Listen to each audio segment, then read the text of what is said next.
नमस्कार दोस्तों, आज अपन वापस बात करते हैं अपने चैप्टर नंबर 5 की इनवर्स मैट्रिक्स की। इनवर्स मैट्रिक्स में अपन सॉल्यूशन ऑफ लीनियर इक्वेशन की बात कर रहे थे, जिसके अंदर अपन ने इन टू वेरिएबल बात किया था। अब नेक्स्ट बात करते हैं अपन solution of linear equation in three variable. आई बात समझ में? देखिएगा ध्यान से। मैंने कहा अगर आपको किसी भी लीनियर इक्वेशन का सॉल्यूशन करना है और वो कितने वेरिएबल में है, 3 वेरिएबल में है, तो मिनिमम 3 इक्वेशन का होना आवश्यक है। क्या बोला मैंने कि अगर किसी भी लीनियर इक्वेशन का सॉल्यूशन करना है जिसके अंदर 3 वेरिएबल है, तो मिनिमम कितने इक्वेशन का होना आवश्यक है? 3 इक्वेशन का। तो मान लेते हैं कि 3 इक्वेशन क्या है मेरे पास, a1x plus b1y plus c1z equal d1 पहली इक्वेशन। दूसरी equation a2x plus b2y plus c2z equal d2 equation 2। और तीसरी equation a3x plus b3y plus c3z equal d3 equation number 3। 3 equation 3 variable कौन, x y और z। क्योंकि अगर किसी भी इक्वेशन के अंदर 3 वेरिएबल है तो उन तीनों वेरिएबल की वैल्यू तभी फाइंड की जा सकती है जब हमारे पास कितनी इक्वेशन हो, 3 इक्वेशन हो। अब मान लीजिए हम इन तीनों इक्वेशन को सोल्व कर रहे हैं कौन से मेथड से, bye Cramer's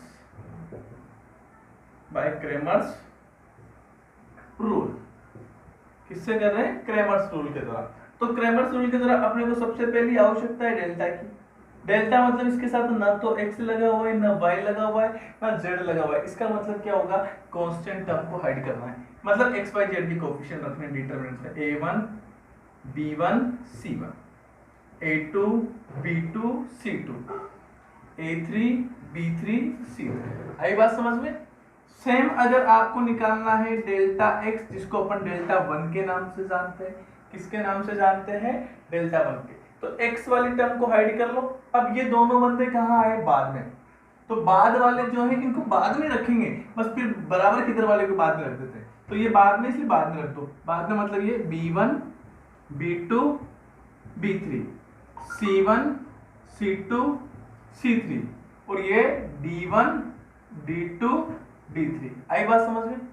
same delta y के लिए निकालेंगे तो किसको हाइड करेंगे? y वाले को जैसे ऐड किया तो ये पहले वाला तो पहले, ये बाद वाला तो बाद में, बचा हुआ बीच में। तो पहले वाला कौन है? a1 a2 और a3। क्लियर? बाद वाला कौन है? c1 c2 c3। तो बाद में c1 c2 c3 और बीच में क्या बचा? d1 d2 d3। यही चीज इंपॉर्टेंट है क्योंकि आपको डेल्टा x डेल्टा y निकालने में ही परेशानी आती है। और लास्ट है डेल्टा z की बात करूंगा तो z वाले टर्म को ऐड करो। ये दोनों बंदे कहाँ आए? पहले। तो पहले आए तो पहले लिख लो a1 a2 a3 b1 b2 b3 और लास्ट में d1 d2 d3। ठीक, अगर ये निकालना सीख गए तो उम्मीद है फिर x y z का मान निकाल सकते हैं। x इक्वल क्या होता है? Delta x upon delta, y equal होता है डेल्टा y अपॉन डेल्टा और z इक्वल होता है determinants of z upon determinants. ये होता है।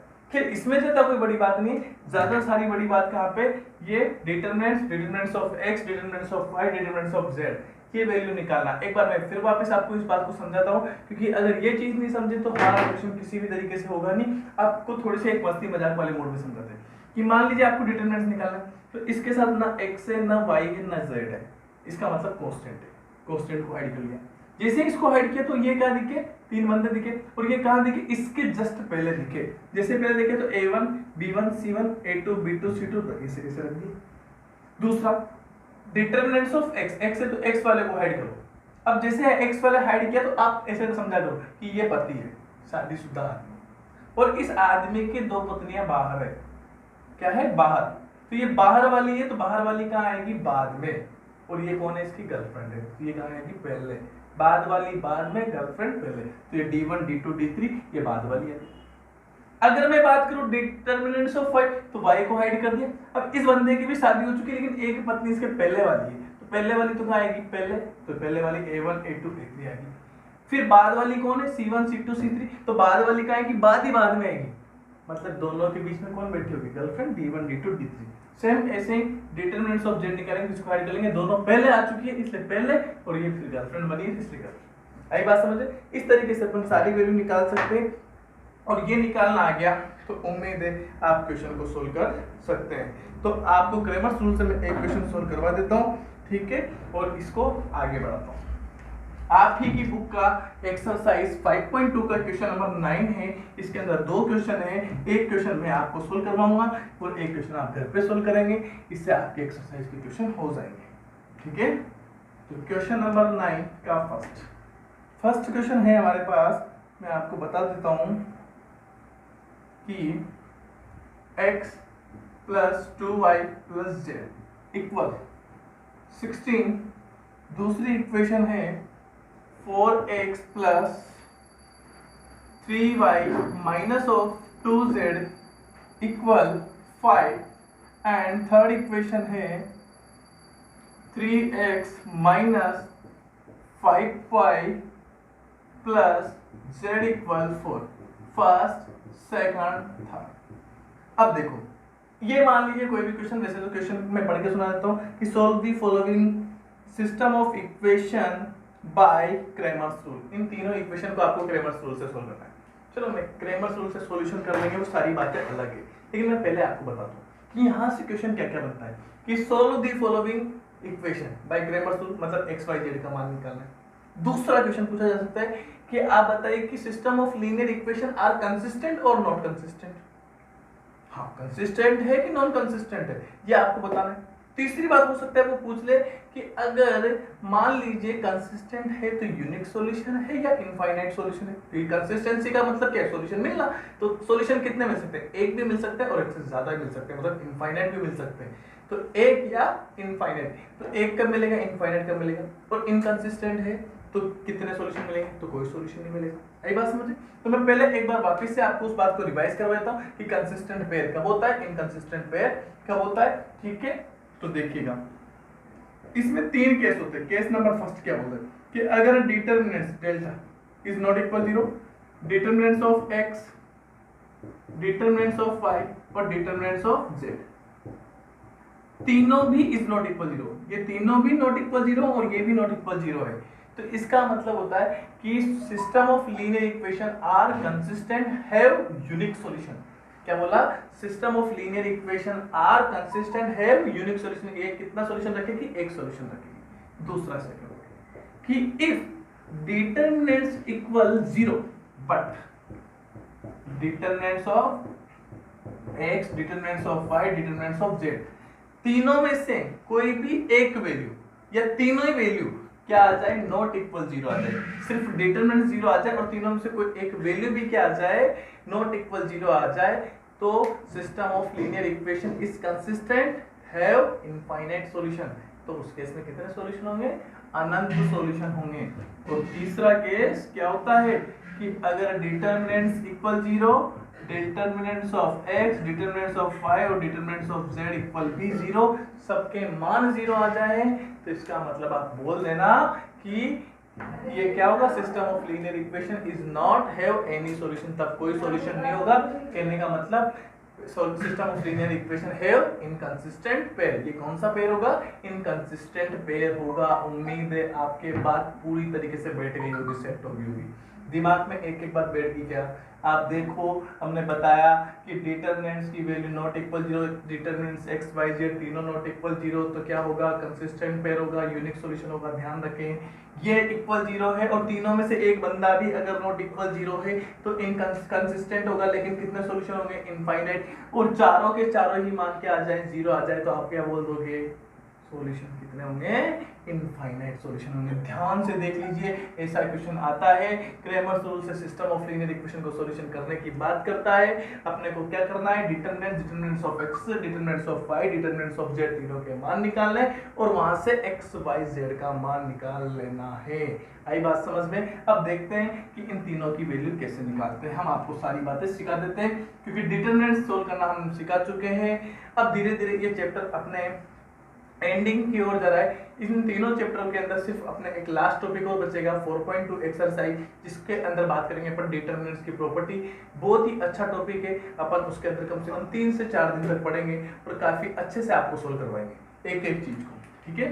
तो नेक्स्ट बात करता हूं मैं इसी की कि सबसे पहले डिटरमिनेंट्स क्या होगा, वो लाइन लिखनी है बाय क्रेमर्स रूल, ठीक। डिटरमिनेंट्स बताइए, x का कोएफिशिएंट 1, फिर 2, फिर 1, फिर 4, फिर 3, फिर -2, 3, -5 और 1। क्लियर? ये डिटरमिनेंट्स है। फिर मैंने कहा डिटरमिनेंट्स ऑफ x निकालो, तो मैंने कहा अभी सीखा है ना। देखो x वाला निकाला है तो x वाले बंदे को ऐड करो। अब ये x वाले की शादी हुई तो ये दोनों पत्नियां बाद में आई ना, उससे पहले गर्लफ्रेंड बन चुकी। तो ये 16, ये 5 और ये 4, बाकी 2, 3, -5, z 1, -2 और 1। फिर डिटरमिनेंट्स ऑफ y निकालेंगे, तो मैंने कहा भाई y को हाइड कर लिया, ये वाली पत्नी पहले आएगी, ये बाद में, और गर्लफ्रेंड उन दोनों के बीच में। तो ये पहले आए तो पहले 1, 4, 3, ये बाद में, ये बाद वाली पत्नी, तो ये बाद ही बाद में रखो 1, -2 और 1। फिर क्या ले 16, 5 और 4। क्लियर? और लास्ट डिटरमिनेंट्स ऑफ क्या निकालना है, z निकालेंगे। तो कैसे, z वाले को हाइड करो, दोनों पहले आ चुके हैं।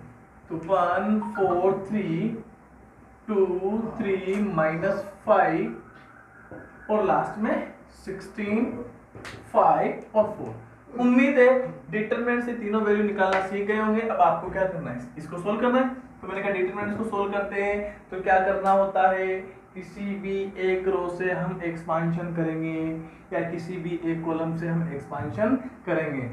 चाहे अब देखो मैंने बताया था कि उस रो या उस कॉलम से एक्सपांशन किया जाता है जिसके अंदर मैक्सिमम नंबर ऑफ जीरोस हो लेकिन यहाँ कोई रो कोई कॉलम ऐसा नहीं है जिसके अंदर मैक्सिमम नंबर ऑफ जीरो।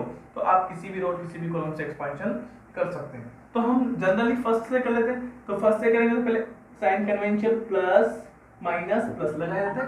अब पहले 1 ब्रैकेट में कुछ, -2 ब्रैकेट में कुछ, +1 ब्रैकेट में कुछ, इस तरीके से।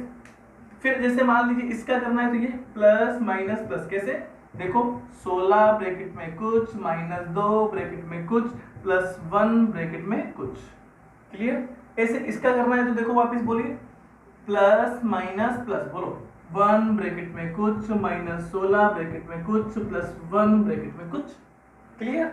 और वैसे इसका निकालना है तो बोलो प्लस माइनस प्लस, तो बोलो 1 ब्रैकेट में कुछ, -2 ब्रैकेट में कुछ, +16 ब्रैकेट में कुछ। आई बात समझ? अब ये ब्रैकेट में कुछ का मतलब क्या है, ये ब्रैकेट वाली तो बात निकालनी है। अगर ये ब्रैकेट वाली बात निकालना सीख गए तो हमारा काम हो जाएगा। तो ब्रैकेट कैसे निकालेंगे, देखो अब 1 है, सबसे पहले कौन, ये पहला 1, इस 1 को इधर हाइड कर लिया तो 3 × 1 3, बीच में साइन माइनस का, -5 -2 माइनस माइनस प्लस का 10, तो प्लस का 10 और यहाँ प्लस का 10 रख दो। क्लियर? अब देखो इसको करेंगे, इसको हाइड कर लिया, इसको हाइड किया, 4 को 1 से किया 4, 3 को -2 से किया माइनस का 6, लेकिन पहले यहाँ क्या आएगा माइनस। अब माइनस का 6 जैसे रखोगे यहाँ क्या होगा, माइनस माइनस प्लस, ये प्लस का 6। और लास्ट में देखो इसको ऐड किया, इसको ऐड किया, 4 को -5 से किया -20, बीच में माइनस, ठीक। इसको ऐड कर चुके हैं तो 3 को 3 से किया 9, तो माइनस का 9 आ जाएगा। क्लियर? इसको सोल्व कर लो, माइनस का 7, ये 10, तो माइनस का 20, माइनस का 29, सोल्व करेंगे 9 और 7 16 का 6, हासिल 1 और 5, माइनस का 56। क्लियर? अगले की बात करते हैं। यहाँ से देखो इसको ऐड कर लिया, इसको ऐड कर लिया, 3 को 1 से किया 3, माइनस, ये माइनस माइनस 10 हो जाएगा, प्लस हो जाएगा। तो फिर इसको ऐड कर लिया, इसको ऐड कर लिया, 5 को 1 से किया 5, फिर इसको तो ऐड कर चुके, 4 को -2 से करेंगे माइनस का 8, और एक माइनस यहाँ आता है तो माइनस माइनस +8, और लास्ट में इसको -5 को -5 + 5 से तो 25 माइनस का बीच में माइनस, 4 इंटू 3 12। इसको सोल्व करते हैं तो क्या आएगा 16। 16 को किससे गुणा करना है 7 से, तो कर ले 16 इंटू 7 कितना हो जाएगा 5 16 6 16 6 7 16 112। ठीक, माइनस का 112, यहाँ पे माइनस का 2 और ये 13, तो माइनस का 26 और ये माइनस का 37 हो जाएगा, माइनस का 37। जोड़ लेते हैं, 7 और 6 13 और 2 15 का 5 हासिल 1, 3 और 2 5 और 2 7, ठीक है, और 1 माइनस का 175। देख लेना एक बार, फिर वापस देख लेते हैं, 7 और 6 15 का 5 हासिल 1, ठीक है, 3 और 2 5 और 1 6 और 1 7 और 2, सही है, 1 और 1 2 आएगा, ठीक है, 275 माइनस का कैलकुलेशन है। यहाँ पे देखिए इसको ऐड किया 5 को 1 से किया 5 माइनस माइनस माइनस प्लस 8, इसको ऐड किया 4 को 1 से किया 4 माइनस 6 माइनस माइनस प्लस, इसको ऐड किया इससे किया 4 को 4 से 16 माइनस 15। इधर देखो ये कितना आ जाएगा 8 और 5 13, 10 10 और 16 160 और यहाँ पे प्लस का 1, ठीक, तो 14 माइनस 160, 14 माइनस कर दें इसमें से तो 4 करेंगे कितना आ जाएगा 56 और ये माइनस का 146, ठीक है। और लास्ट है हमारे पास, इसको सोल्व करेंगे तो देख लीजिए, यहाँ से इसको ऐड किया 4 को 3 से 12 माइनस माइनस प्लस का 25, इसको ऐड कर लिया 4 को 4 से 16 माइनस का 15, इसको ऐड कर लिया तो माइनस का 20, ठीक, 3 को 3 से किया माइनस का 9। क्लियर, इस तरीके से इसको सोल्व कर लेंगे तो यहाँ से अपने पास क्या आएगी, कोई वैल्यू आ जाएगी, और वैल्यू आने के बाद आपको x का मान निकालना है, तो x का मान क्या होता है determinants of x upon determinants y हो जाएगा determinants of y upon determinants, और z हो जाएगा determinants of z upon determinants. इस तरीके से आपको x और y z की वैल्यू निकालनी है। एक बार देख लीजिए पूरे क्वेश्चन को, बहुत ही शानदार क्वेश्चन है, इंपॉर्टेंट क्वेश्चन है, ऐसे क्वेश्चन बोर्ड एग्जाम में आते भी हैं, आपको करने भी है। देख लीजिए एक बार पूरी तरीके से क्वेश्चन को, कोई परेशानी तो नहीं है आपको इसके अंदर, देखिए ध्यान से।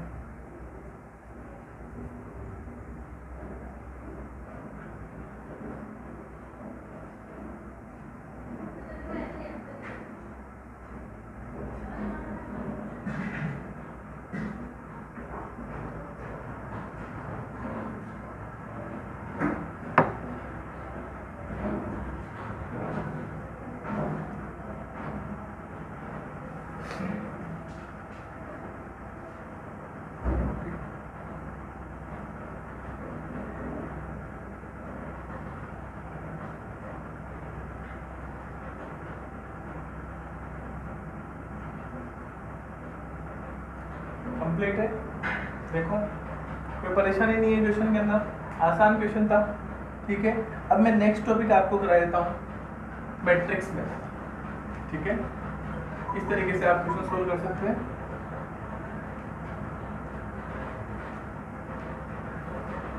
Matrix method,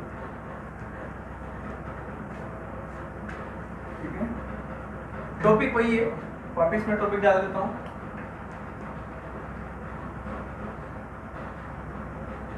solution of linear equation, ठीक, कौन सा method, by matrix method. Matrix method से आपको लीनियर इक्वेशन का सॉल्यूशन करना है। वापिस अपन बात करते हैं इन टू वेरिएबल, दो वेरिएबल के अंदर।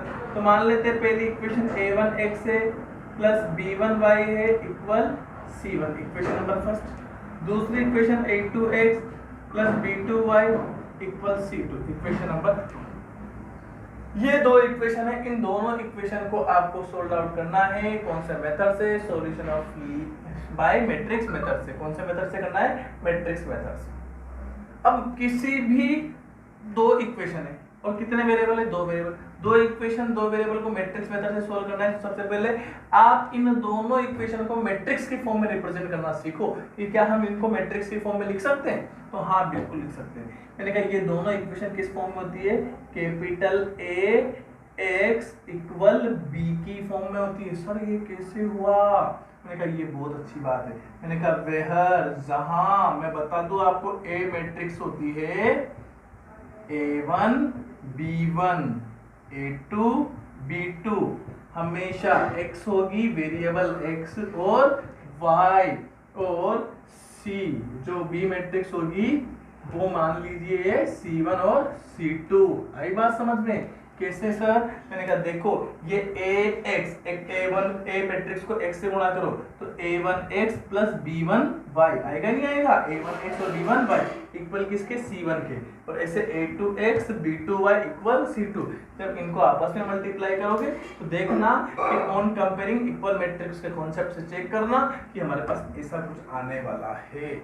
आई बात समझ में? इस तरीके से तो मैंने कहा इक्वेशन फर्स्ट और इक्वेशन सेकंड कौन सी फॉर्म में होती है? हाँ, ये दोनों इक्वेशन कौन सी फॉर्म में होती है? ax प्लस by की फॉर्म में होती है, जहां पे a मैट्रिक्स ये होती है x और y के कोफिशिएंट की बनी मैट्रिक्स, x वेरिएबल की मैट्रिक्स होती है और b मैट्रिक्स क्या होती है? कांस्टेंट की मैट्रिक्स होती है। पहली बात तो ये सबसे इंपॉर्टेंट बात। अब देखो अपन तो जानते ही हैं कि अपने को किसकी वैल्यू निकालनी है? x और y की। और x और y किसके अंदर है? कौन सी मैट्रिक्स के अंदर है? x मैट्रिक्स के अंदर। मतलब मुझे इस x मैट्रिक्स को अकेला छोड़ना है। मतलब मुझे क्या करना है? इस a को हटाना है और ये a का बटेगा जब a इनवर्स से मल्टीप्लाई करेंगे तो हर एक क्वेश्चन के अंदर का मेथड यही है कि on multiply on both side by a inverse. आई बात समझ में? तो ये a inverse into a x equal a inverse b आ जाएगा। तो यहां से इसको इससे मल्टीप्लाई करेंगे तो कितना आएगा? i को x से करेंगे x तो ये आएगा a इनवर्स b। और a इनवर्स को किससे मल्टीप्लाई कर देना है? b से मल्टीप्लाई कर देना है तो वो किसके इक्वल आ जाएगा? x के इक्वल। x क्या है? x और y। और a इनवर्स को b से करेंगे तो कोई ना कोई मैट्रिक्स आएगी जहां से किसकी वैल्यू आ जाएगी? x और y की वैल्यू आ जाएगी। मैं एक क्वेश्चन आपको मैट्रिक्स मेथड से कराता हूं। आज के दिन मैट्रिक्स मेथड आपका पूरा पक्का हो जाएगा। फिर कल की क्लास के अंदर मैं मैट्रिक्स मेथड को और अच्छे से सोल्व कराऊंगा। 3x3 की मैट्रिक्स को सोल्व करवाऊंगा। ठीक है, एक बार ध्यान से देखिए। ऐसा क्वेश्चन मैंने जैसे कि कल जो क्वेश्चन करवाया था वही क्वेश्चन मैं वापस मैट्रिक्स मेथड से करवाऊंगा। जो क्रैमर्स रूल का क्वेश्चन करवाया था मैंने, हाँ वही क्वेश्चन मैं मैट्रिक्स मेथड से करवाऊंगा। चेक करेंगे हम कि क्रैमर्स रूल से जो आंसर आया था क्या वही आंसर मैट्रिक्स मेथड से आता है। ठीक है, तो दोनों चीजें हमारे एक बार में कंप्लीट हो जाएगी और हम सीख जाएंगे कि दोनों में से आसान कौन सी चीज है। ये मैट्रिक्स मेथड सीबीएसई वाले बच्चों के भी है और आरबीएसई वाले बच्चों को भी है। दोनों को अपने को ध्यान से देखना है। तो क्वेश्चन नंबर 7 है। 7 का पहला क्वेश्चन करवाया था हमने कल। 2x plus 3y equal 9 equation number first है और दूसरी इक्वेशन है हमारे पास 3x माइनस 2y इक्वल 7 है इक्वेशन नंबर 6। तो अपन जानते हैं equation first and second. Here लिखेंगे equation first and second is ax equal b। किस फॉर्म में? एस फॉर्म है ना, देखो as form ax equal b, ax equal b की फॉर्म में। वेयर a इक्वल क्या है बोलो? 2 3 3 माइनस 2। x क्या है बोलो? x और y। b क्या है बोलो? 9 और 7। क्लियर? अब देखो मुझे क्या करना है, हम ये भी जानते हैं क्या? वी नो दैट अभी इसको a इनवर्स से मल्टीप्लाई करूंगा तो a इंटू a इनवर्स आए तो यहाँ x बच जाता है और यहाँ a इनवर्स इक्वल b आ जाता है। हाँ या ना बोलो, आता है कि नहीं आता है? अभी अपन ने सोल्व किया था मैट्रिक्स मेथड के अंदर, है ना? तो देखिए अब यहाँ से मेरा टारगेट क्या है? a इनवर्स निकालना। अभी तो है मेरे पास। तो a इनवर्स निकालने का फॉर्मूला क्या होता है? a inverse equal adjoint of a upon determinants of a। अब मैंने कहा एडजॉइंट निकालने का ट्रिक हमने सिखाया था, सिखाया नहीं सिखाया? देखो 2 into 2 की मैट्रिक्स का मैंने कहा ये प्रिंसिपल डायगोनल के एलिमेंट को आपस में क्या करो? इंटरचेंज। तो -2 और ये 2 बचे हुए एलिमेंट का क्या कर दो? Sign change. तो -3 और ये -3। ठीक, अपॉन डिटरमिनेंट्स ऑफ a। तो 2 को -2 से करेंगे तो माइनस का 4 और ये माइनस का 9 तो माइनस का 30। इसको सोल्व करेंगे हमारे पास कितना आ जाएगा? देखो ध्यान से। तो मैं 13 को प्लस का कर दूं, माइनस को अंदर भेज दूं, ये 1/13 तो बाहर और यहाँ कितना आ जाएगा? 2 प्लस का 3 प्लस का 3 और ये माइनस का 2। क्लियर? ये काम हो गया। अब मुझे क्या करना है कि x इक्वल क्या होता है, a इनवर्स इंटू बी, तो यहां से x equal a inverse into b, इसके अंदर वैल्यू रखूं तो a इनवर्स कितना है 1/13 2 3 3 माइनस 2, ठीक, और यहां से b की वैल्यू कितनी है 9 और 7। देखिए एक बार मल्टीप्लाई करना है अपने को, ध्यान से देख लीजिए, है ना, यहां से 1/13। अब देखो कैसे करना है, पहली रो को कॉलम 2 को 9 से किया 18, 3 को 7 से किया 21, 3 को 9 से किया 27, माइनस 2 को 7 से किया माइनस का 14। सोल्व करेंगे तो देखो 1/13, 2 और 1 3, 9 और ये 3 39, और ये कितना आ जाएगा 13, ठीक, 13 से डिवाइड करूंगा तो देखो कितना आ जाएगा, ये 3 और ये 1। और जैसे ही मैं कंपैरिजन करूंगा तो देखो x क्या है मेरे लिए, इधर देखिएगा ध्यान से, x मैट्रिक्स है मेरे पास, x और y, ये किसके इक्वल आया देखो 3 और 1 के, और x का मान 3 आ गया, y का मान 1 आया। कल वाले क्वेश्चन में देखना क्रेमर्स रूल से भी शायद यही आंसर आया होगा। उम्मीद है आपको क्रेमर्स रूल भी समझ में आया होगा और मैट्रिक्स मेथड भी समझ में आया होगा। कल हम मैट्रिक्स मेथड के कुछ क्वेश्चंस की बातें और भी करेंगे। बाकी हंसते रहिए, मुस्कुराते रहिए, देखते रहिए मैथमेटिक्स का शो।